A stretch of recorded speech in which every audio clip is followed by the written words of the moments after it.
Baik, Assalamualaikum warahmatullahi wabarakatuh. Waalaikumsalam warahmatullahi wabarakatuh. Anda sedang menyaksikan Wage Muda Bicara. Bicara, oke. Alhamdulillahirrahmanirrahim, ya Rabbal Alamin. Nggak terasa ya, saat ini kita sudah masuk ke episode ke-12. Episode ke-12. Dan alhamdulillah di luar studio kita, alhamdulillah hujan. Ini Iya. mungkin kok ada pesan dari Allah untuk memberikan nikmat kepada umatnya ini, Masya Allah. Alhamdulillah banget. Karena emang di Sidoarjo beberapa hari ini panas. Panas terik sekali, banget luar kalau biasa. siang dan Betul, alhamdulillahnya diberikan nikmat yang sangat luar biasa di Iya, malam iya, hari iya, ini iya. di sore hari ini. Betul. Hujan yang sangat deras sekali. Iya. Oke, dan memang di sini alhamdulillah juga telah hadir di hadapan kita kedatangan tamu yang nggak kalah luar biasa juga ya. Di Masya tiap Allah. pekan kita selalu mendatangkan tamu-tamu yang sangat spesial sekali tentunya. Dan pada saat malam hari ini kita kedatangan tamu dari Sidoarjo juga. Cuman beliau salah satu tokoh dalam hal pendidikan di wilayah Kabupaten Sidoarjo tentunya, dan memang kalau kita bicara mengenai konteks pendidikan ini memang agak sedikit bisa kita lebarkan kembali. Cuman inilah memang saat ini karena kita sedang menyambut hari guru di situ, sehingga kita ingin belajar lebih dalam nih tentang pendidikan. Benar sekali. Kita hadirkan di sini Bapak Ustadz Haji Muhammad Iksan. Terima kasih Bapak. Terima kasih, Bapak. Alhamdulillah. Sudah bergabung di Iya. Wage Muda Bicara. Kami udah bicara. Jadi info sedikit Bapak, ini adalah program media kita di Pemuda Muhammadiyah Ranting Muhammadiyah Wage, memberikan sedikit apa ya, kita sharing-sharing keilmuan atau sharing-sharing kegiatan-kegiatan di Wage atau di pemuda sekitar. Kemarin juga ada pernah kita bersama pemuda Muhammadiyah Papua juga pernah Bapak. Edisi pertama itu yang Yes. bersama dengan Papua. Iya. Kemarin juga sempat dari Kalimantan juga. Kalimantan juga pernah kita sharing season. Pembicara juga dari Jakarta, membicara secara daring. Benar. Dari PP Pemuda Muhammadiyah juga. Gitu. Dan saat ini untuk menyambut Hari Guru, Betul banget. kita hadirkan Ustadz Haji Iksan selaku Dikdasmen, bener Pak? Dikdasmen Kabupaten Sidoarjo. Sidoarjo, ya. Alhamdulillah sudah datang di Ranting Wage ini. Alhamdulillah Pak. Sehat Pak ya kondisinya Pak ya? Alhamdulillah, sehat. Alhamdulillah. Ya emang di tengah kondisi pandemi ini kita harus tetap selalu menjaga kesehatan terus Pak ya. Betul. Harus tetap menjaga imun, dan tentunya pada kesempatan kali ini juga kita tetap mematuhi protokol kesehatan. Apa yang sekarang ini pun juga harus tetap selalu kita jaga apapun kondisinya. Selalu tetap cuci tangan, kemudian menggunakan masker, karena memang pada kesempatan kali ini kita supaya nampak wajah gitu kan, sehingga kita menggunakan face shield. Benar. Iya. Oke, pada kesempatan kali ini kita coba mungkin mengulas terlebih dahulu nih tentang Pak Ihsan ini sendiri saat ini, kalau boleh tahu kesibukannya apa saja Pak? Iya. Terima kasih, Mas. Iya. Assalamualaikum warahmatullahi wabarakatuh. Waalaikumsalam warahmatullahi wabarakatuh. Para pemirsa sekalian dan adik-adik pemuda Muhammadiyah Wage ini luar biasa. Ya, terima kasih Bapak. Terima kasih Pak. Di masa-masa seperti ini kita masih eksis ya. Jadi masih bisa berpikir bagaimana kita ini menggerakkan situasi yang di masa-masa yang cukup sulit kita bisa berkumpul. Jadi ini luar biasa. Jadi gini Mas, saya saat ini Ketua Majelis Pendidikan Dasar dan Menengah Pimpinan Daerah Muhammadiyah Kabupaten Sidoarjo. Kebetulan kegiatan saya sehari-hari ya juga guru ya, juga dosen di beberapa perguruan tinggi. Terus kemudian saya juga sebagai seorang konsultan pendidikan. Masya Allah. Jadi yang paling utama yang saya utamakan adalah bagaimana kita ini mendampingi sekolah-sekolah Muhammadiyah khususnya di Sidoarjo. Terutama di Sidoarjo ini kita punya untuk SDMI kita ini sekitar 20 lembaga. Ada 20 lembaga. Ada 20 lembaga yang Itu tersebar. total secara keseluruhan Pak Total ya? keseluruhan ya, hampir berada di seluruh kecamatan ya yang ada di Sidoarjo ini. Kemudian kita memiliki sekitar 9 SMP dan 1 MTS. Nah, kemudian untuk sekolah menengah tingkat atas kita memiliki 4 SMA, kemudian 3 SMK untuk di Kabupaten Sidoarjo. Kebetulan kalau kita lihat untuk seluruh guru kita dari SD, SMP, SMA itu jumlahnya kurang lebih sekitar hampir 1.600-an guru. Untuk siswa kita seluruhnya alhamdulillah sekarang ini sudah mencapai angka sekitar 16.000. 16.000 dari SD, SMP, SMA. hingga SMA. Ya, alhamdulillah itu. Jadi jumlah atau potensi siswa yang sebesar itu memang selain memang kita mencetak mereka supaya menjadi kader Muhammadiyah itu memang ada dinamika yang cukup bagus. Anak-anak itu bagaimana kita melatih ya, karena Muhammadiyah ini sebagai gerakan dakwah amar ma'ruf nahi mungkar, bagaimana gerakan ini bisa menjiwai anak-anak itu. Ini sebelum pandemi kemarin kita ini mencoba untuk mewujudkan sifat sosial anak-anak ya, karena pendidikan ini sudah diberikan di kelas ya, ada pelajaran al-Islam di sekolah kita, tetapi bagaimana kita ingin mengetahui sejauh mana sih kekuatan ilmu yang diberikan guru-guru kita kepada anak-anak itu dalam bentuk sosial, akhlaknya itu bisa nggak terwujud dalam kehidupan. Alhamdulillah kita ini membuat gerakan, ada gerakan infak Rp2.000 itu. Jadi ini alhamdulillah. Dari bulan apa kalau boleh tahu Pak? Dari bulan insya Allah itu hampir setahun ini ya, setahun ini ya. Ini karena pandemi ini kemudian kita hentikan karena memang anak-anak tidak masuk itu ya. Coba bayangkan Mas ya, ini contoh miniatur ya, miniatur wujud dari umat Islam. Coba bayangkan kita punya 16.000 siswa, kita melakukan gerakan Rp2.000. Rp2.000 itu kalau kita kalikan 16.000 berapa itu coba? Kan hampir sekitar 32 juta itu ya.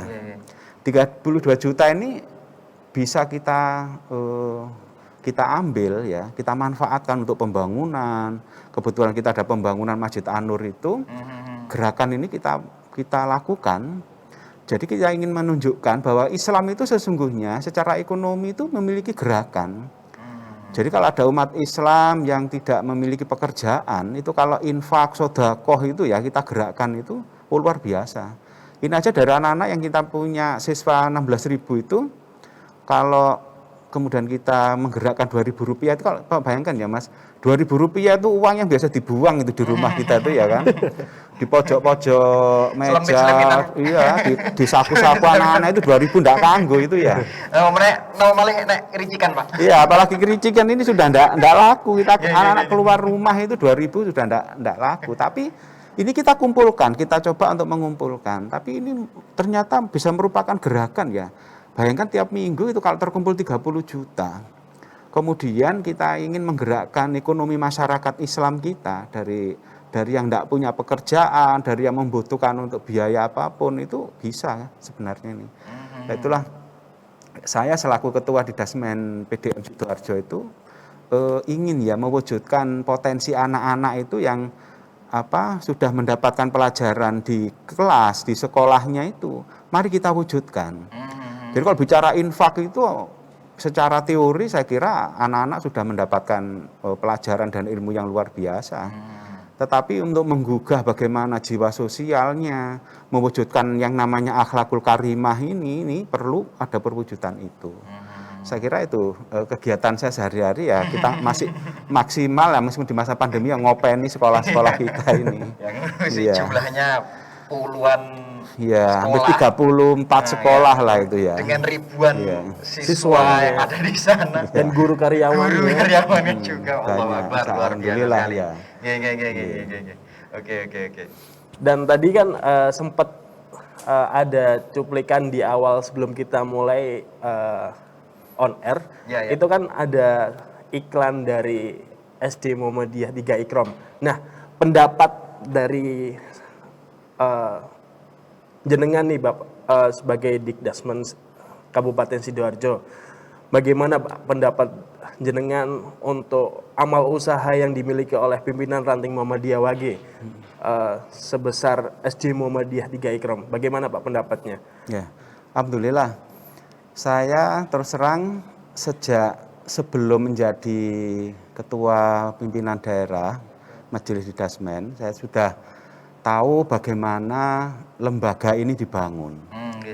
Kalau saya ikuti awal itu luar biasa ya semangat bapak-bapak pimpinan ranting di Wage ini dengan segala keikhlasan, dengan segala ketekunan, dengan segala apa yang mereka miliki itu pokoknya bagaimana di Wage ini bisa memiliki amal usaha seperti lembaga pendidikan ini.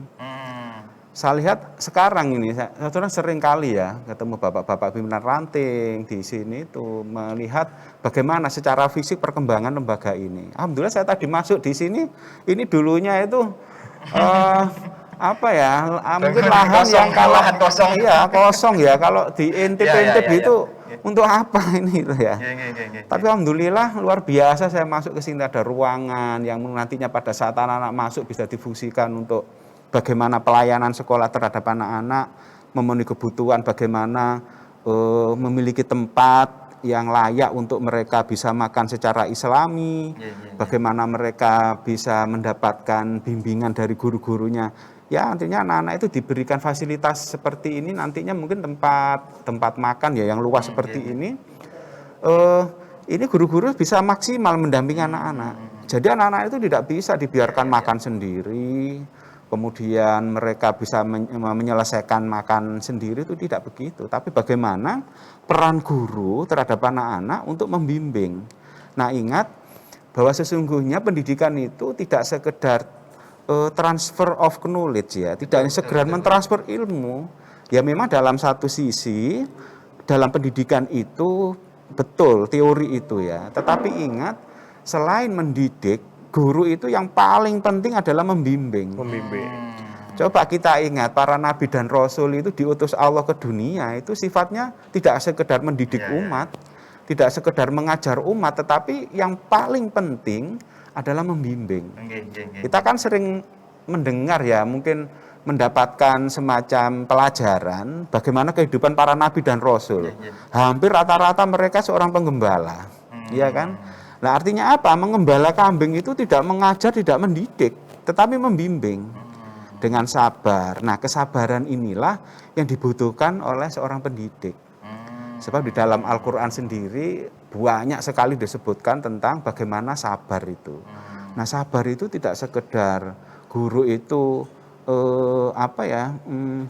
tidak memarahi anak, tidak istilahnya keras terhadap anak, tidak begitu. Tapi sabar itu adalah membimbing.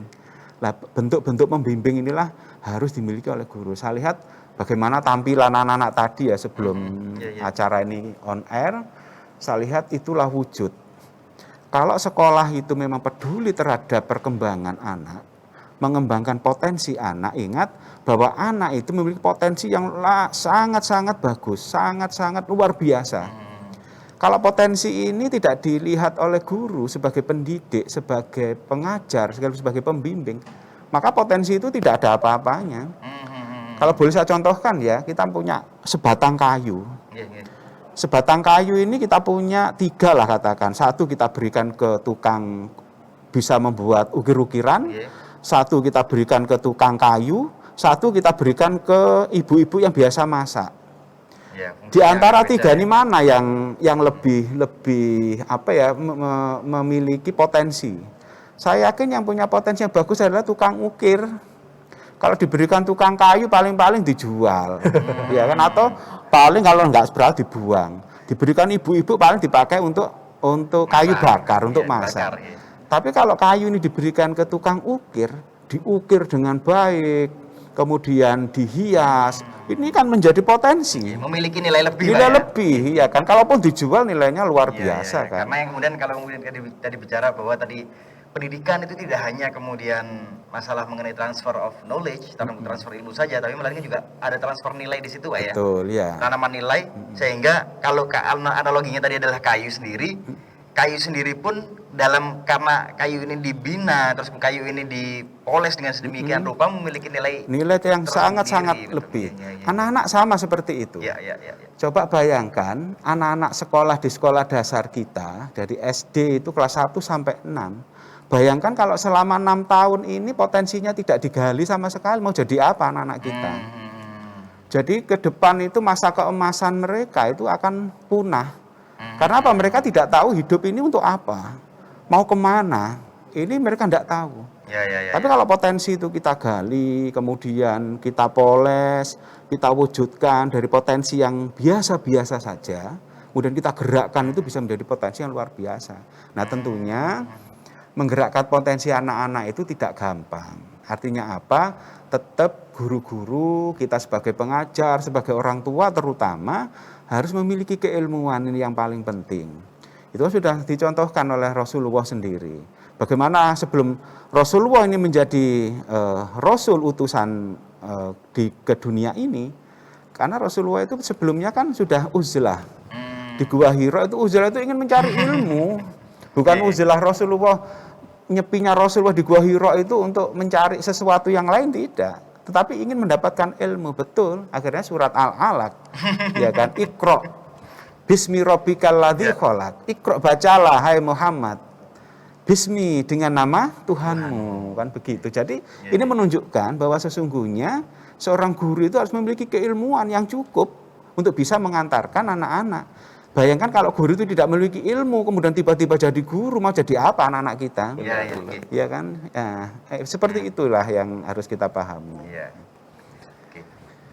Dalam hal ini saat ini kita agak sedikit ini Pak ya, mengalami situasi yang berbeda dibandingin dengan situasi normal saat kita sebelum kondisi saat ini. Kita bicara mengenai kondisi pandemi yang terjadi atau mungkin yang saat ini sekarang sedang kita hadapi bersama. Nah, di sisi lain kalau mungkin ceritanya konteks di sini adalah SD Ikrom itu sendiri, di SD Ikrom sendiri ini pun juga kita mengalami ada proses struggle di situ, ada proses perjuangan yang memang awal mulanya kita mengajar atau proses pembelajaran itu secara tatap muka, kemudian karena memang harus dirumahkan gitu, siswa semua harus belajar dari rumah, sehingga guru-guru sendiri pun juga berjuang juga untuk kemudian menggunakan dengan sistem, dengan pembelajaran yang baru gitu. Hingga sampai akhirnya kemudian SD Ikrom ini sendiri pun merealisasikan atau membuat studio atau kemudian membuat Ikrom Kreatif Media yang memang itu memudahkan pembelajaran bagi guru agar guru itu bisa memberikan pendidikan kepada peserta didik atau kepada siswa itu sendiri agar proses pembelajaran walau di kondisi pandemi saat ini tetap berlangsung. Tadi seperti yang kemudian disampaikan pada video sebelum tayangan ini berlangsung. Nah, kalau boleh tahu Pak, secara umum, secara gambaran umum, mungkin di Sidoarjo atau mungkin di daerah-daerah yang lain juga, sebenarnya apa sih kondisi pendidikan kita saat ini dalam pandemi ini, konteksnya kira-kira seperti apa gitu? Sambil melihat juga bagaimana di sini nasib guru kemudian untuk berjuang selama pandemi ini Pak, kalau boleh tahu Pak. Oke. Artinya begini, bahwa mengajar, katakanlah berjuang ya, karena bagaimanapun mengajar itu bagian dari berjuang. Nah, artinya kalau dalam pendidikan ada model, ada metode, ada cara, ada strategi. Nah, ini harus kita gunakan. Dalam berjuang kita harus memiliki senjata. Tidak mungkin perjuangan itu kita melakukan dengan tangan kosong. Contoh di masa pandemi seperti ini, kalau kita ini tidak melindungi dengan masker, tidak melindungi dengan alat seperti ini ya, kita celaka. Artinya apa? Di masa seperti ini, secara medis kita diminta untuk menggunakan masker supaya kita tidak tertular atau kita tidak menulari, kan begitu. Nah, di dalam pendidikan seperti inilah, maka kemudian guru-guru atau lembaga kita diharapkan memiliki strategi, memiliki senjata, ada model, ada cara. Lah ini yang harus kita lakukan. Nah, kemudian di masa seperti ini akhirnya teknologi yang berperan, ya kan? Teknologi yang berperan. Nah, karena teknologi yang berperan inilah kemudian bagaimana sekarang lembaga kita ini mendesain, memberikan satu pelayanan kepada anak-anak supaya mereka bisa belajar. Nah, semula transfer ilmu kepada anak-anak itu bisa tatap muka. Ini sangat mudah dilakukan oleh guru-guru. Tetapi sekarang ini tantangan luar biasa. Artinya kalau dalam sisi kenakalan anak-anak ya di rumah itu, gurunya enak-enak menjelaskan karena memang ini di luar kelas, maka terjadilah bagaimana guru menjelaskan, tapi anak-anak kemudian tidak memperhatikan. Biasa anak-anak itu gurunya ngajar di kelas serius-serius, mereka daring, tetapi di sisi lain mereka bermain. Nah, ilmunya tidak nyampe. Nah, memang dari sisi itulah ada kelemahan, tetapi bagaimanapun strategi sebuah lembaga, bagaimana melayani anak-anak ini penting. Apa itu sesungguhnya? Pelayanan dan komunikasi. Alat apapun, meskipun itu tatap muka, meskipun itu pakai daring, pakai online, itu kalau kemudian komunikasinya tidak nyambung, maka semua ilmu yang kita berikan, pelajaran yang diberikan oleh guru itu nonsen, tidak akan bisa dimiliki, diterima oleh anak-anak. Kenapa? Sebuah pengajaran yang baik itu adalah dilakukan dengan komunikasi yang baik. Dalam Islam itu diajarkan, berlakulah kamu terhadap anak-anakmu dengan cara yang baik, dengan cara yang lembut. Apa itu? Hati. Kalau guru itu ngajarnya tidak dengan hati, dengan emosi, ya jadinya anak-anak itu seperti mesin. Anak-anak itu jadinya juga tidak seperti anak-anak pada umumnya, tetapi anak-anak ini akan menjadi mesin. Tapi kalau kemudian guru itu menggunakan metode hati, bahwa Imam Al-Ghazali itu pernah mengatakan bahwa sesungguhnya pelajaran itu bisa masuk kepada anak-anak itu karena diajarkan dengan hati yang tulus. Nah, untuk itu di masa pandemi seperti ini saya sudah melakukan observasi di semua lembaga SD, SMP, dan SMA Muhammadiyah di Sidoarjo ini, alhamdulillah secara daring mereka sudah menggunakan teknologi seperti Ikrom ya. Ini luar biasa ini ya. Jadi saya lihat memang beberapa sekolah yang memang cukup besar, cukup inovatif itu memiliki studio, ada broadcast ya. Karena untuk apa? Untuk pelayanan. Jadi pelayanan kepada wali murid, pelayanan kepada masyarakat, dan juga pelayanan kepada anak-anak. Ini luar biasa. Jadi kalau ingin maju, maka strategi yang harus kita lakukan, kita gunakan. Ada metode. Nah, ternyata metodenya luar biasa kita lakukan seperti ini. Nah, itu. Sangat luar biasa sekali berarti. Betul. Jadi memang apapun media yang kemudian digunakan, baik media online, media tatap muka, media papan tulis sekalipun, jika memang komunikasinya tadi tidak lancar, pelayanan guru atau pendidik terhadap peserta didik itu sendiri tidak optimal, juga semua juga akan menjadi nonsen. Betul ya ternyata ya. Ya, ini satu hal yang sangat menarik sekali. Ya, betul. Pak, ada pertanyaan nih. Sebenarnya kalau bicara Sidoarjo sih, kita di kota-kota di Sidoarjo memang kota bicara besar ya, nggak besar banget, tapi kecil banget. Masih ada nggak sih, Pak,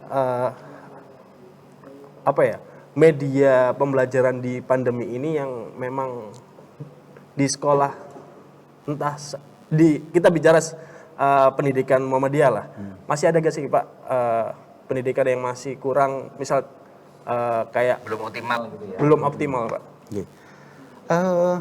Kalau kita secara standarisasi pendidikan ya, jadi kita punya standar, artinya alat ukurnya adalah bagaimana sekolah itu bisa melaksanakan secara formal. Artinya secara formal itu bagaimana mereka bisa memenuhi target kurikulumnya. Ini yang pertama, yang terpenting adalah bagaimana kurikulum itu bisa dilakukan di sekolah dengan baik. Nah, kalau kemudian ada enggak sekolah kita yang tidak terstandar ya katakanlah sekolah kita ini sedikit tertinggal. Tapi kalau kita semasa saya melakukan pendampingan, insya Allah sekolah-sekolah kita di Sidoarjo, ya katakanlah ini metropolis pinggiran ya Sidoarjo itu ya, artinya ya dekat dengan Surabaya kan begitu ya.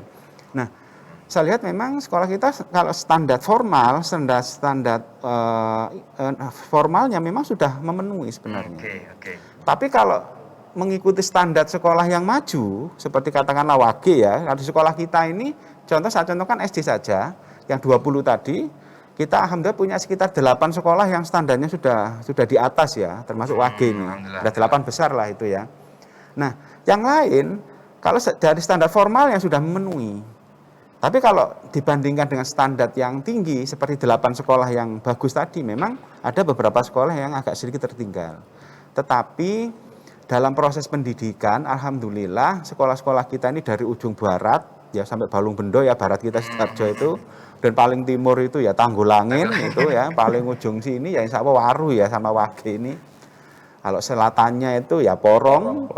Insya Allah sekolah kita cukup bagus. Kalau dikatakan kecil dengan yang besar ya, tapi kalau kemudian dibandingkan dengan sekolah lain, maaf, itu insya Allah sekolah-sekolah kita sudah merambah. Contohnya apa? Ternyata di masa pandemi seperti ini, saya seringkali mengunjungi sekolah-sekolah itu, banyak masyarakat tiap hari itu membawa anak-anaknya ke sekolah untuk didaftarkan. Saya tanya, sehari sampai berapa sih yang kunjungan ke sekolah ini? Alhamdulillah Pak Ihsan, ya sekitar 2-3 itu ada setiap hari. Nah artinya apa? Secara standar formal sekolah kita bagus sudah. Artinya masyarakat sudah percaya dengan pendidikan Muhammadiyah. Jadi dimanapun ya Muhammadiyah itu mendirikan lembaga, insya Allah masyarakat itu mencari. Di mana sih di lokasi ini ada sekolah Muhammadiyah itu dicari kita. Alhamdulillah itu data itu saya buat, saya dapatkan dari observasi saya selaku Ketua Masjid Dasmen itu sejak awal sudah saya lakukan. Turun di lapangan Pak ya? Iya, jadi tidak ada sekolah kita yang sampai yang kekurangan murid ya. Kalaupun ada itu masih proses memang, proses untuk pembenahan. Ya artinya untuk memenuhi lah itu. Jadi saya kira sekolah-sekolah kita alhamdulillah Sidoarjo ini sudah lumayan bagus ya. Jadi kalau dinamikanya sih ya kadang tinggi, kadang rendah ada memang. Ada beberapa lembaga kita, bukan banyak ya, tapi beberapa itu 1-2 lah itu yang mengalami proses dari berkembang menjadi turun itu biasa dinamikanya. Nah, tapi bagaimana sekarang saya selaku Ketua Majelis Dasmen Sidoarjo ini memotivasi lagi, kemudian menyemangati kembali guru-guru dan kepala sekolahnya itu, ayo sekolah kita ini harus cepat berpacu. Ya. Kalau alasannya ini pandemi Pak Ihsan, enggak ada alasan Muhammadiyah itu di masa apapun, banjir lah apa itu, sekolah kita tetap eksis. Bahkan kalau kita ngelihat para eranya Kiai Jamal Dahlan sendiri pun, wah perjuangan kan juga semakin luar biasa. Betul, jadi baik. Kiai Jamal Dahlan sendiri itu adalah guru besar kita sesungguhnya. Tidak hanya sekedar beliau sebagai pendiri Persyarikatan Muhammadiyah, tetapi kalau kita lihat jejak sejarahnya beliau, bagaimana beliau itu dengan telatennya mendidik anak-anak, kemudian membimbing anak-anak, anak yatim terutama waktu itu kalau kita pernah lihat film Kiai Jamal Dahlan itu kan. Jadi saya kira Kiai Jamal Dahlan itu bukan sekedar pendiri Persyarikatan, tapi ini guru besar kita ya. Kalau boleh itu Bapak pendidikan kita itu ya Pak Dahlan ini sesungguhnya gitu ya. Oke, baik. Iya. Ya, oke, Pak Ihsan, kita rehat sejenak karena di sini ada beberapa tayangan yang ingin kita coba tampilkan, kurang lebih seperti ini. Oke. Assalamualaikum warahmatullahi wabarakatuh. Kita rehat sejenak. Waalaikumsalam.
Terima kasih untuk para guru telah membimbing kami sampai kelas 5 di tahun ini. Maafkan saya jika membuat guru marah dan selalu sedih. Terima kasih sudah memaafkan kesalahan saya. Terima kasih dari pagi sampai sore membimbing kami dengan sabar. Terima kasih untuk guru-guru di sekolahan Nasib Muhammadiyah dan saya berminta maaf. Maafkan saya selama ini sudah membuat kenakalan. Assalamualaikum warahmatullahi wabarakatuh. Nama saya Alvino Rizky Erlangga Putra Pratama, kelas 5 Al-Firdaus. Mengucapkan selamat Hari Guru. Semoga sehat selalu ya. Nabi Muhammad teladanku. Nabi Muhammad teladanku. Nabi Muhammadku teladanku. Guruku pahlawanku. Guruku pahlawanku. Guruku pahlawanku.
Oke, Assalamualaikum warahmatullahi wabarakatuh.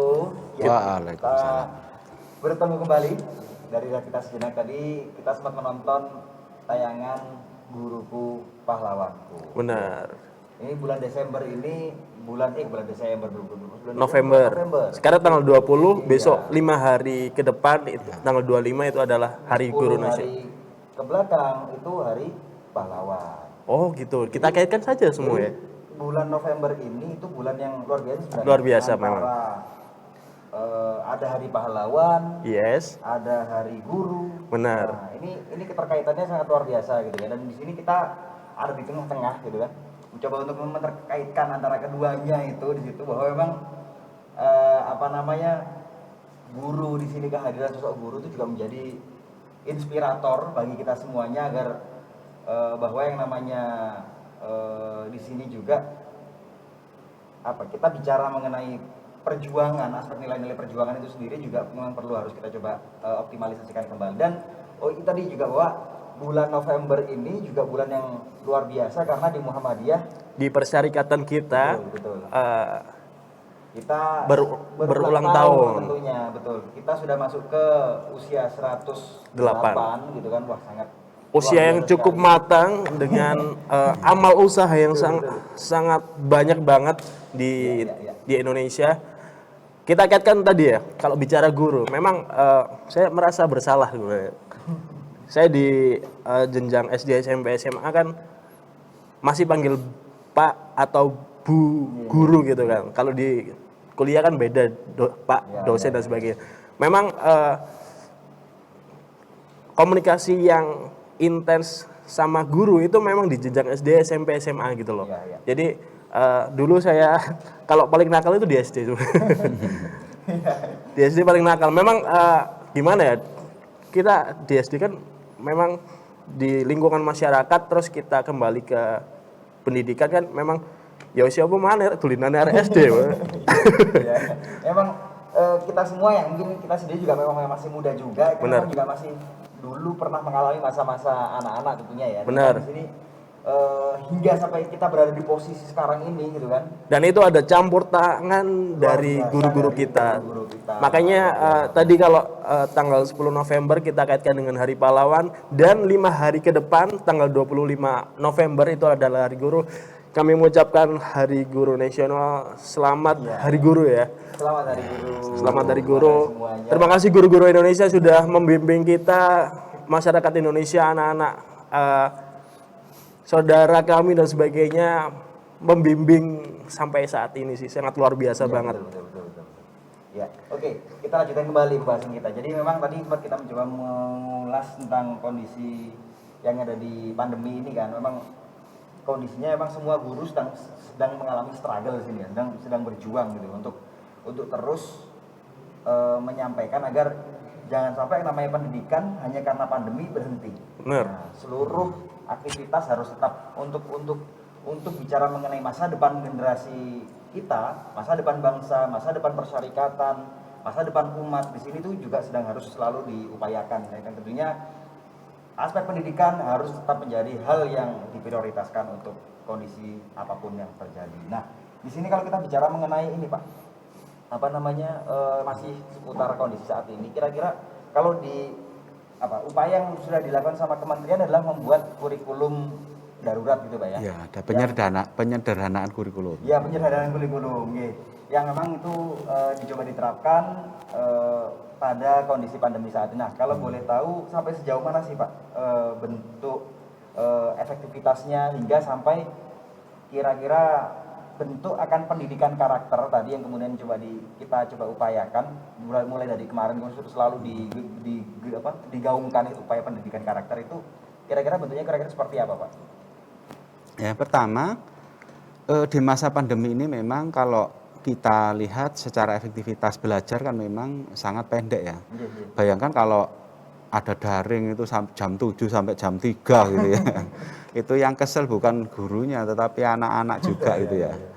Jadi begini, pemerintah memang mencoba untuk bagaimana dengan masa pandemi ini kurikulum itu kita sederhanakan ya. Jadi sederhana itu bukan dicuplik-cuplik tapi bagaimana memberikan satu kebutuhan kepada anak-anak kita. Kalau bahasa sederhananya itu mana sih materi yang dibutuhkan, yang benar-benar dibutuhkan ya. Jadi barat kalau kita makan itu ya jangan sampai porsi yang biasa normal itu kemudian kita sajikan kepada anak-anak yang pada saat dia sakit kan begitu. Oh ini biasa makan satu piring kemudian dipaksakan dia sakit dipaksa satu piring nggak mungkin. Nah di masalah iya karena masih kecil guru-gurunya biasanya. Jadi perlu dilihat memang kebutuhan ya. Jadi terus terang karena memang tatap mukanya juga untuk model daringnya juga enggak bisa lama ya, paling jam 7:30 lah sekarang mungkin dimulai, kira-kira mungkin 2 atau 3 jam ke depan itu mungkin bisa diselesaikan. Nah, bagaimana efektivitasnya dalam proses pembentukan karakter anak-anak ini? Nah itu tadi saya katakan dengan cara apapun, baik itu tatap muka, baik itu online atau daring itu, tapi kalau kemudian proses pengajarannya itu tidak melalui komunikasi yang baik, dengan alat apapun itu percuma kita gunakan. Dengan model kurikulum apapun. Dengan kurikulum apapun. Ya kita sekarang semangat sekali ya, kurikulum kemudian berkarakter sebelahnya. Materi yang disajikan, bagaimana cara membentuk karakter dengan materi ini. Nah, apapun pelajaran yang diberikan, metode apapun yang digunakan, kalau kemudian cara mengkomunikasikan itu tidak baik, tidak dibarengi dengan ketulusan hati, tidak dibarengi dengan keikhlasan hati, saya kira tidak akan nyampe, percuma. Sehebat apapun kurikulum itu kita buat, sehebat apapun kurikulum itu didesain oleh pemerintah. Saya yakin semangatnya pemerintah itu mulai dulu sampai sekarang, bagaimana kurikulum pendidikan kita ini menyemangati adanya pembentukan karakter yang baik. Ya jadi ini sangat penting bagi kita sebagai pengajar atau orang tua terutama, membuat kurikulum itu tidak sekedar diserahkan ke sekolah sebagai lembaga pendidikan, tetapi agen di rumah itu juga berperan penting. Jadi kurikulum ini tidak akan nyambung kalau kemudian di rumah itu sebagai agen anak-anak sekolah yang kedua, sekarang dibalik malahan. Kalau sebelum pandemi itu kan sekolah itu rumah kedua bagi anak-anak, iya kan? Atau guru itu sebagai orang tua kedua bagi anak-anak. Sekarang dibalik, ya kan? Jadi orang tua itu menjadi guru sekarang. Jadi guru itu menjadi orang tua keduanya, yang dibalik begitu. Yang pertamanya akhirnya dibalik. Nah, artinya apa? Sekarang ini perlu kita berpikir bahwa sesungguhnya di masa pandemi ini kita harus merenungkan sebagai orang tua. Oh, ternyata kalau kita sadari memang pendidikan tidak bisa sepenuhnya diserahkan kepada lembaga, diserahkan kepada guru. Lah sekarang ini baru terasa kita sebagai orang tua, oh ternyata mengajari anak-anak itu seperti ini ya, dengan segala pembangkangannya, dengan segala apa istilahnya itu yang mereka harus melakukan, bagaimana orang tua ini bisa bosan mendampingi begitu ya, akhirnya orang tua merasa capek. Itu baru menghadapi anaknya 1-2 anaknya. Bayangkan satu guru itu biasanya satu kelas itu isinya 40. Ya kan 40 anak dengan segala dan berbagai macam karakter anak-anak yang ada di kelas itu. Itu satu guru bisa ngajar jam 7 sampai jam 3. Lah orang tua ini loh mendampingi itu kan berapa menit. Itu saja sudah marah-marah luar biasa. Karena ini artinya coba kita ambil hikmahnya sekarang. Di masa pandemi seperti ini memang peran orang tua sangat dibutuhkan. Artinya peran orang tua untuk mendidik anak-anaknya, membentuk karakter anak-anak itu adalah memang ya di rumah. Maka ada istilah itu bahwa rumahku itu surgaku. Baiti jannati, ya kan? Artinya bagaimana membentuk surga di rumah itu sangat penting. Bagaimana membuat anak-anak itu nyaman, bisa mendapatkan pendidikan yang utuh di rumah itu sangat penting. Artinya di masa pandemi ini kita harus mengambil hikmahnya sebagai orang tua, bahwa sesungguhnya sekolah yang utama itu yang di rumah, bukan di sekolah. Nah, ini Allah itu istilahnya memberikan ujian pada kita sekarang. Ada wabah seperti ini itu sesungguhnya kalau kita renungkan, bahwa ini adalah semata-mata bagaimana kalau saya melihat dari sisi akademiknya, bahwa di rumah itu sesungguhnya pendidikan yang paling utama, terutama bagi ibu-ibu memang ya. Jadi bahwa ibu adalah pendidikan paling utama di rumah. Jadi, itu pandemi juga sebagai bentuk reflektif juga ya. Iya. Ada nggak adanya pandemi sebenarnya rumah pun juga punya sesungguhnya fungsi yang utama juga iya, adalah hal pendidikan. Rumah itu ada sesungguhnya sebagai lembaga formal sebenarnya, tidak hanya sekolah ya. Ya kalau dalam pendidikan itu ada formal, ada non formal, ada informal ya. Tapi kalau sekarang ini sepertinya rumah itu sudah menjadi pendidikan formal itu. Paket hemat. Iya, paket hemat ya, betul. Nah, untuk itu ya perlu sekali kita berpesan kepada masyarakat, terutama kepada orang tua ya, bahwa tolonglah masa-masa seperti ini kita ambil hikmahnya. Karena bagaimanapun tanggung jawab kita kepada anak-anak itu adalah tanggung jawab yang kita pertanggungjawabkan di hadapan Allah nanti. Jadi orang tua itu bisa masuk surga, bisa masuk neraka itu bagaimana sekarang kita mengantarkan anak-anak kita ini. Kalau memang tidak mampu ya memang betul kita serahkan kepada yang ahlinya.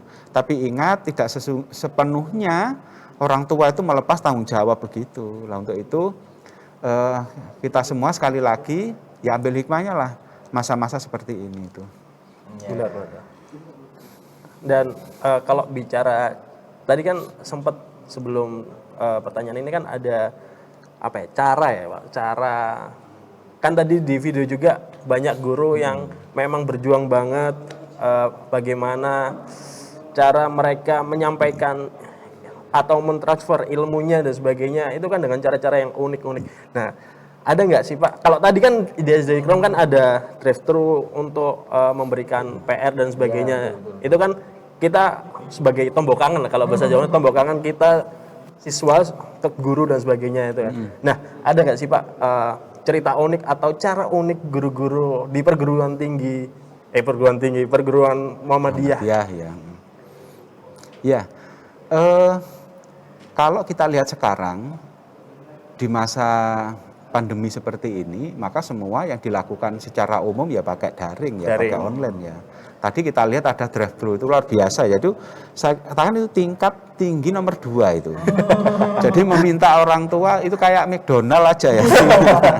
Jadi kita supaya nggak antri di dalam ya kita pakai drive-thru. Nah, ini luar biasa ya perguruan Muhammadiyah Wage ini. Jadi memanfaatkan bagaimana kita sebagai sekolah atau lembaga itu sebagai marketing ya. Artinya marketing itu bagaimana kita bisa menjual ya. Nah, menjual itu dengan berbagai cara. Kalau kita lihat sekarang ini semua penjualan pakai online. Semua penjualan pakai drive-thru, ya kan? Pakai Gojek kan gitu. Nah, di sekolah-sekolah Muhammadiyah ini tidak hanya sekedar pelayanan pendidikan, tapi saya lihat sekolah-sekolah kita ini sudah memanfaatkan model-model penjemputan kayak Gojek. Ya, jadi contoh ya, itu pertama dilakukan oleh sekolah yang memang tidak memiliki akses yang baik. Karena tidak ada akses yang baik, wifi-nya nggak cukup, akhirnya menggunakan cara gurunya harus mendatangi, ada guru kunjung. Oh, gitu. Ada guru kunjung ke rumah, karena memang satu fasilitasnya tidak memadai, kemudian bagaimana guru-guru ini bisa memberikan pelayanan yang terbaik. Nah, ini dilakukan bergilir. Nah, selain itu, saya tapi meminta kepada sekolah-sekolah, manfaatkan model-model kayak mendatangi itu ya.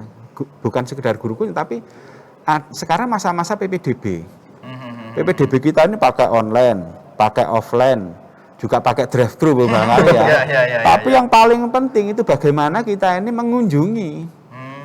Jadi door to door gitu Pak ya? Door to door, jadi kita buka pendaftaran secara online, tapi kita juga siap untuk mendatangi. Ini penting jemput bola, karena apa? Banyak masyarakat itu yang nggak mau keluar rumah.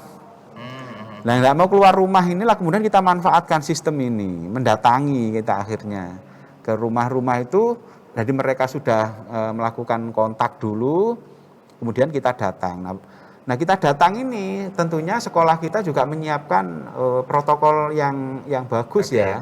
Jadi bagaimana formulir pendaftaran itu dikemas dalam kemasan yang istilahnya itu bisa memenuhi protokoler ya kan. Kemudian guru yang datang itu menggunakan dan memakai protokoler yang bagus. Ini ternyata efektif. Ternyata yang saya lihat banyak sekali masyarakat ini tidak mau keluar rumah.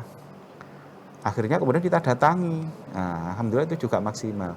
Nah, termasuk tidak hanya sekolah-sekolah yang ada keterbatasan tadi itu, tetapi sekolah-sekolah yang besar pun itu kita minta untuk ada guru kunjung. Untuk apa? Itu tadi bahwa sesungguhnya komunikasi ini perlu kita lakukan. Karena memang anak-anak tidak bisa ke sekolah, maka gurunya harus datang ke rumah. Ini kita lakukan. Jadi ini bukan tidak hanya keunikan, tetapi memang ini kebutuhan. Ya. Bagaimana guru bisa berkomunikasi langsung. Dan yang paling penting yang perlu kita sadari sekarang, bahwa pendidikan itu memang paling penting adalah dari hati ke hati. Jadi untuk membentuk karakter anak, membentuk akhlak anak itu memang harus dengan hati. Nah, bagaimana dengan model online? Apakah hati kita nyambung? Bisa dirasakan anak-anak. Dengan cara apa? Komunikasi lisan kita, senyum kita, wajah kita ini itu bisa dibaca oleh anak-anak. Jadi bentuk kasih sayang seorang guru kepada anak-anak itu bisa diekspresikan. Ucapan guru itu bisa dikatakan baik oleh anak-anak itu karena ucapannya itu menyejukkan hatinya. Maka Islam itu mengajarkan falyakul khairon aw liyasmut. Berkatalah yang baik-baik itu bukan kata-kata baik-baik itu tidak begitu. Tetapi baik itu artinya bisa menyentuh hati anak-anak, bisa merubah sikap dan karakter anak-anak, itu namanya baik. Tapi kalau kemudian ucapan kita, lisan kita ini tidak bisa membentuk karakter anak-anak dengan baik, berarti komunikasi kita ini masih jelek. Nah, komunikasi yang baik itu tentunya harus datangnya dari hati. Orang memberi, makanya sampai Islam itu mengajarkan kalau kamu memberi itu seakan-akan tangan yang satunya ya tangan yang kiri itu tidak kelihatan. Artinya apa? Berikanlah yang terbaik bagi anak-anak itu, yaitu apa? Keikhlasan. Nah, itu. Saya kira itu tidak sekedar unik ya, tapi memang kita minta sekolah-sekolah itu menjadi guru kunjung itu penting memang. Karena bagaimanapun itu bagian dari pelayanan pembentukan karakter anak-anak kita. Gitu. Oke. Ya, ini kan juga memang kalau kita ngelihat tadi tantangan yang cerita tadi memang banyak sekali lika-likunya juga ya. Benar. Dan kalau untuk skala yang lebih ini lagi apa namanya, kita kembali ke makro lagi, kayak yang agak lebih general lagi. Kita bicara mengenai upaya Muhammadiyah juga di sini kan. Muhammadiyah yang bergerak dalam aspek pendidikan di sini, tentunya bagaimana sih kalau kemudian kita coba ingin lebih dalam lagi mengulas, kira-kira dengan kita benturkan dengan realita yang terjadi di lapangan juga, mungkin ini kan kita tahu pasar sudah mulai terbuka. Kalau ngomongin di era pandemi ini juga ya, pasar sudah mulai dibuka, kemudian apa namanya, mall-mall juga sudah mulai dibuka, bahkan Warnet juga sudah. terus kemudian bioskop pun juga yang sudah diwacanakan akan dibuka juga ke depan. Nah, di sini dalam aspek pendidikan yang saat ini juga masih tarik ulur juga nih antara dibuka dengan ditutup atau kira-kira seperti apa. Nah, di sini Muhammadiyah sendiri menyikapi upaya yang terjadi selama pandemi ini, kira-kira pendidikan kira-kira seperti apa, Pak? Iya, Muhammadiyah sesuai dengan surat edaran pimpinan pusat Muhammadiyah ya, di Masjid di Dasmen Pusat. Di sana jelas bahwa kita sampai sekarang surat edaran nomor 60 tahun 2020 itu belum dicabut. Kalaupun nanti ada asumsi, mungkin sudah viral mungkin ya di media, ada surat istilah SKB ya mungkin. Itu sepertinya Januari harus dibuka. Iya. Saya lihat di koran Jawa Pos beberapa hari yang lalu juga Sempat Pak rame Menteri itu. ya, Pak Muhadjir Effendi juga cenderung bagaimana Januari itu sudah bisa siap, dimulai dibuka betul. gitu ya. Tetapi kita di Lembaga Muhammadiyah termasuk saya selaku Ketua Didasmen Daerah Sidoarjo, ya artinya harus mengikuti surat edaran pimpinan pusat Muhammadiyah. Kalau pimpinan pusat Muhammadiyah itu belum memberikan satu rambu-rambu, belum ada istilahnya itu kapan dibuka, ya kita masih menunggu. Ya memang agak berat. Tentunya beberapa sekolah yang sudah menyampaikan kepada saya, Pak Iksan, kalau misalkan Januari nanti betul-betul dibuka oleh pemerintah, kemudian pimpinan pusat juga belum mencabut surat edaran itu, terus gimana ya? Artinya kita sebagai lembaga yang sudah terstruktur sampai ke pusat, ya kita tetap menunggu. Ya. Artinya kita di pimpinan daerah, pimpinan wilayah pun, kalau pusat belum mencabut, belum membuka itu, ya kita tidak berani.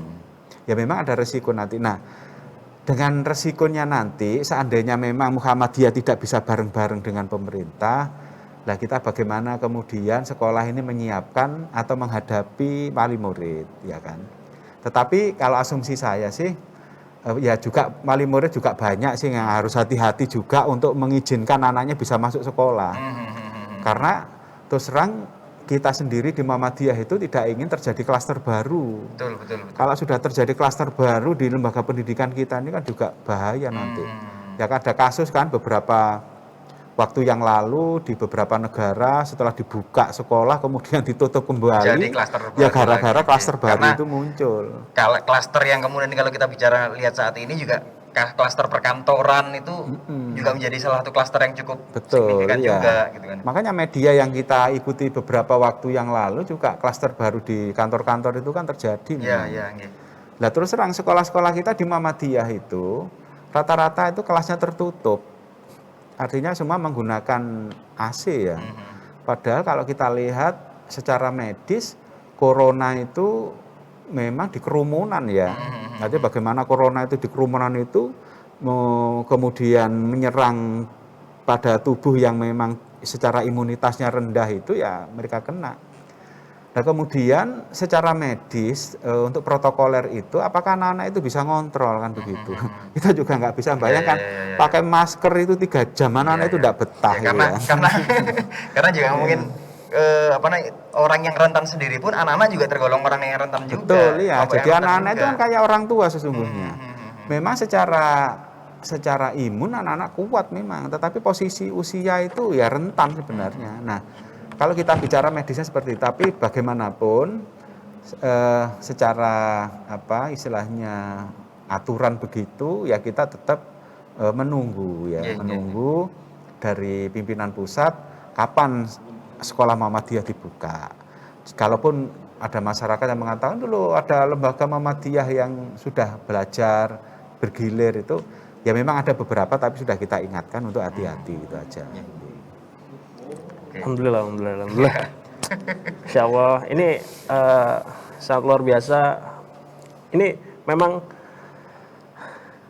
aku rasa gimana ya? Memang pendidikan sekarang sih kalau bicara miris sih miris, tetapi ya memang kita di persyarikatan ya memang harus patuh ya Pak ya di pimpinan pusat dan sebagainya. Tapi keadaan siswa sekarang sih memang kalau kembali ke masyarakat ya gitu, memang gimana ya, kalau beda lah anak sekolah yang memang face to face sama guru dan sekarang kembali ke rumah sampai berapa pandemi gitu, 5 bulan. Iya, mulai dari bulan Maret kalau nggak salah. 5 bulanan mereka di rumah dan sebagainya, itu kayak menurut saya menurun sih bro. Ini menurut saya pribadi, jangan disalahkan. Menurut saya pribadi sih memang. Dan itu sih saya sih semoga saja pandemi ini cepat berakhir dan sebagainya. Semoga pendidikan kita kembali dengan biasanya, kembali bertatap muka dengan guru dan sebagainya gitu sih. Kembali normal dengan keadaan yang benar-benar normal. Benar Bukan sekali. normal yang dipaksakan. Ya, Iya, karena karena kondisinya karena kita ini sebenarnya belum siap untuk normal, tapi kemudian kita seakan-akan untuk kembali normal gitu. New normal. Iya. Iya. Nah Pak, terakhir nih Pak, harapan-harapan kepada orang tua atau pesan-pesan kepada orang tua yang memang kalau tadi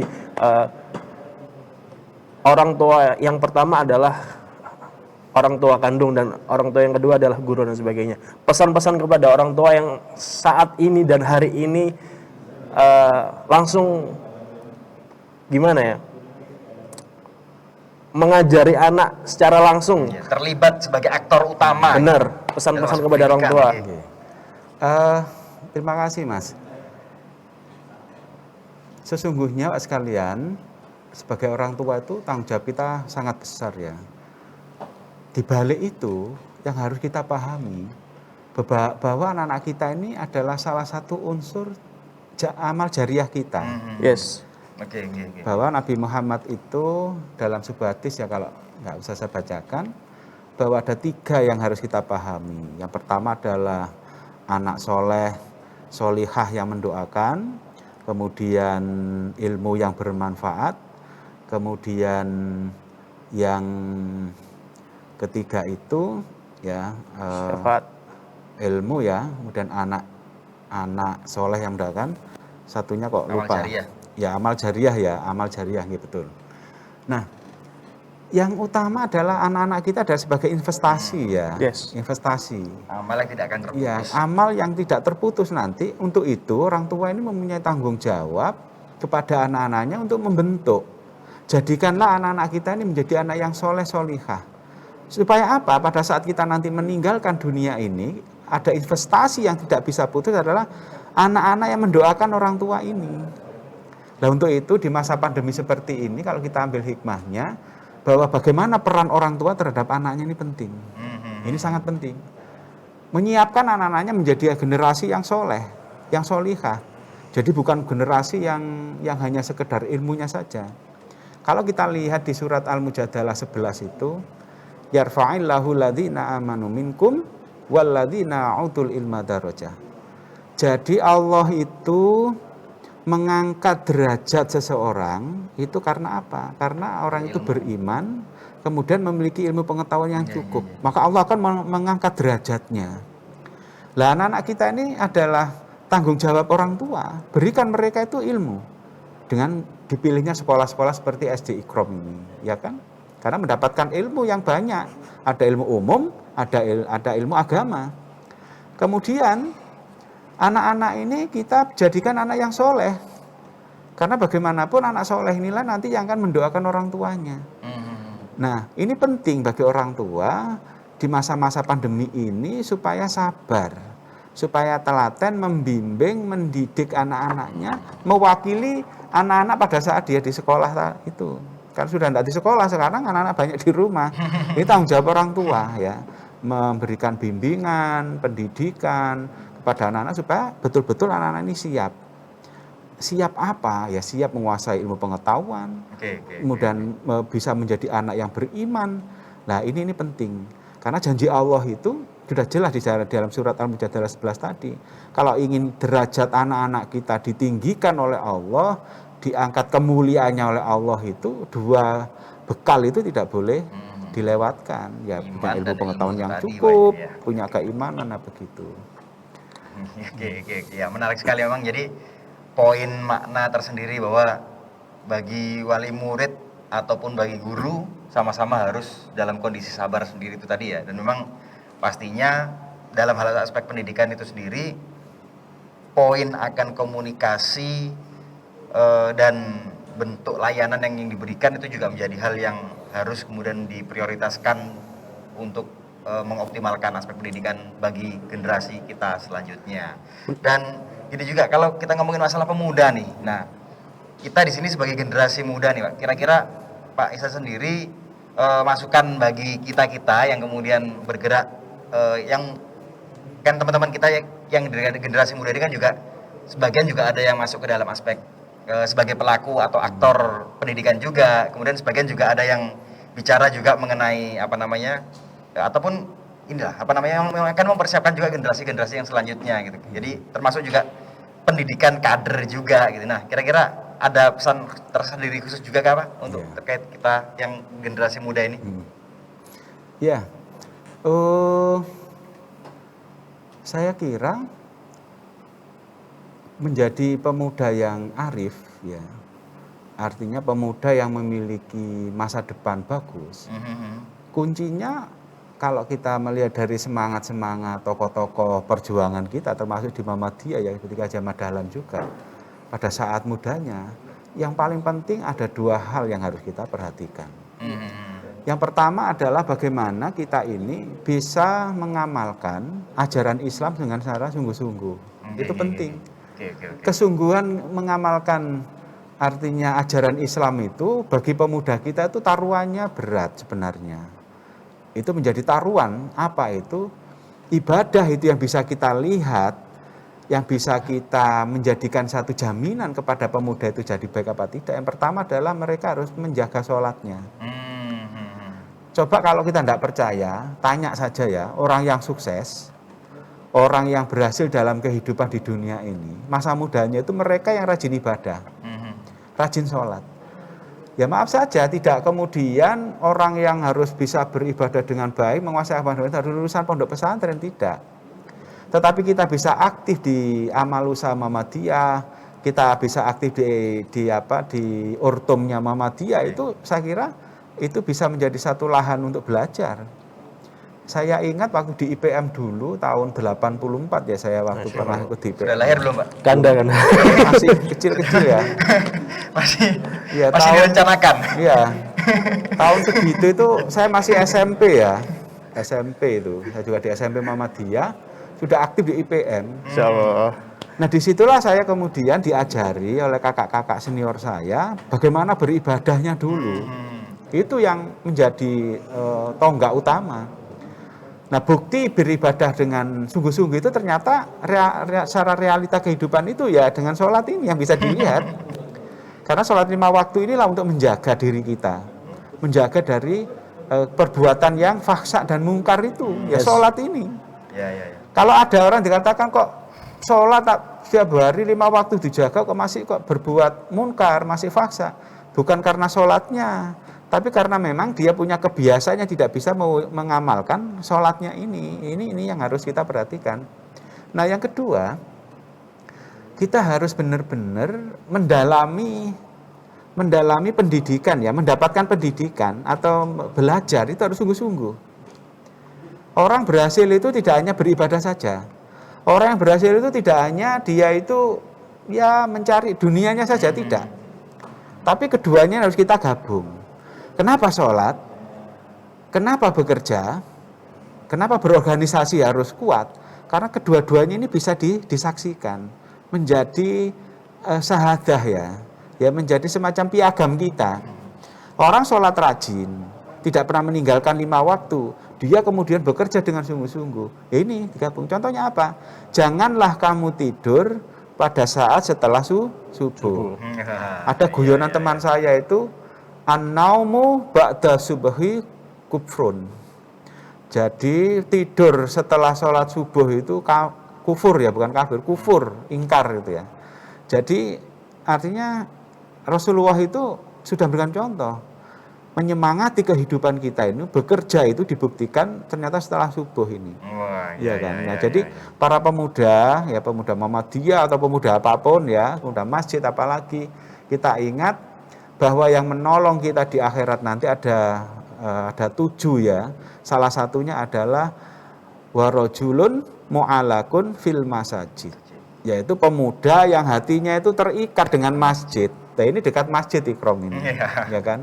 Kalau kita sebagai pemuda itu meramaikan masjid, hatinya terikat dengan masjid. Kalau nggak ke masjid itu nggak enak. Kalau nggak ke masjid kumpul-kumpul seperti ini tuh nggak enak. Jadi kita terpanggil dengan masjid. Nah, selain itu nanti menjadi jaminan kita di hadapan Allah. Karena pertolongan pada saat itu ada pertolongan kecuali 7 golongan itu ya, termasuk pemuda ini. Nah untuk itu saya berharap pemuda apapun ya namanya, ya saya kira tolong jaga sholatnya. Karena sholat ini adalah yang paling penting sebagai perwujudan, sebagai syahadah kita di dalam kehidupan ini. Nah kemudian wujudkan kegiatan kehidupan kita dengan bekerja sungguh-sungguh. Kalau di pesantren-pesantren itu kan ada semboyan manjada wajada, ya kan? Jadi siapa yang sungguh-sungguh, siapa yang mau bekerja yang sungguh-sungguh, dia akan berhasil. Saya kira sholat sebagai perwujudan agama, bekerja sebagai perwujudan semangat kita sebagai manusia diciptakan Allah memang untuk bekerja. Luar biasa. Jadi 2 hal ini saya kira perlu menjadi bekal kita lah untuk hidup itu. Dan saya berpesan juga ya ke teman-teman atau ke diri saya sendiri yang sebagai, kalau saya sebagai mahasiswa, teman-teman kalau di Ortom kita kan ada IPM, IMM, NA dan sebagainya, pemuda Muhammadiyah dan sebagainya. Ayolah kita bantu orang tua kita untuk membentuk adik-adik kita, keluarga kita, membantu orang tua kita sebagai controlling adik-adik kita yang masih sekolah dan sebagainya gitu loh. Betul. Jangan hanya kita aktif di sekolah atau di perguruan tinggi, tetapi kita juga kembali ke masyarakat, kembali ke keluarga, itu berguna banget gitu loh maksud saya. Betul. Aktif di luar tapi di dalam lupa. Nah, itu juga menjadi sering terjadi. Betul. Iya. Asik turun ke jalan tapi nggak pernah pulang gitu. Sering terjadi juga. Oke. Ya, itu jangan menjadi catatan dan semoga kita semua ini tergolong dari orang-orang yang dirindukan masjid gitu ya. Benar. Orang-orang dan pastinya juga orang-orang yang dirindukan surga. Masuk teman-teman kru juga ya. Amin. Kita semoga tergolong itu semua. Dan mungkin juga sekedar info juga buat seluruh pendengar dan pemirsa setia Wage Muda Bicara, untuk sekedar menginfokan bahwa SD Muhammadiyah 3 Ikrom sudah membuka pendaftaran peserta didik baru. Yes. Nah, di sini bisa banget untuk bisa mulai mendaftar. Nanti untuk detail dan lebih bagaimananya dalam prosesnya itu nanti ada di web, dan nanti bisa mengunjungi juga sosial media di SD Muhammadiyah 3 Ikrom. Nah, ini ada kolomnya ya, ini ada di sini ya, di bawah sama di sebelah sana. Nah, pokoknya teman-teman bisa lihat di sini. Nah, ini bentuk dari pembukaan peserta didik baru untuk SD Muhammadiyah 3 Ikrom. Baik. Di sini mungkin ada yang mau disampaikan? Sudah. Kita sudah di akhir acara. Terima kasih Ustadz Ihsan. Ya, sama-sama. Terima kasih banyak. Sudah sharing di tentang pendidikan di persyarikatan kita di Kabupaten Sidoarjo dan sebagainya. Terima kasih kepada kru yang bertugas. Terima kasih Ayahanda yang sudah hadir. Ayahanda Pak Mas Suri. terima kasih. sudah hadir. Terima kasih kru yang bertugas. Ya, Terima tetap kasih semangat full tim ini luar biasa. Sekarang ini ramai banget. Mungkin bisa tepuk tangannya dulu. Luar biasa. Nah, ini teman-teman pada denger kan? Ini luar biasa sekali. Tetap konsisten kita sama-sama masuki episode ke-12. Benar. Ya, benar banget. Dan terakhir juga selamat juga Hari Guru buat seluruh pahlawan-pahlawan nasional, pahlawan-pahlawan guru yang memang itu menginspirasi kita semuanya agar kita tetap selalu menjaga yang namanya pendidikan ini jangan sampai kemudian kendor dan malah bisa mencederai generasi ke depan selanjutnya. Baik, terima kasih sudah mendukung acara ini. Sponsor-sponsor yang bertugas, Sistem Muhammadiyah 3 Ikram sudah memfasilitasi Betul banget. media-media yang kita pakai setiap minggunya dan sebagainya. Terima kasih kepada Bapak Isan juga. Masuk ini juga Pak, Ranting Muhammadiyah Wage. Iya, Betul, itu yang sudah mendukung kita. Pastinya. Sampai hari ini sudah mendukung kita. Terima kasih. Sudahlah. Sudah ya. Ya.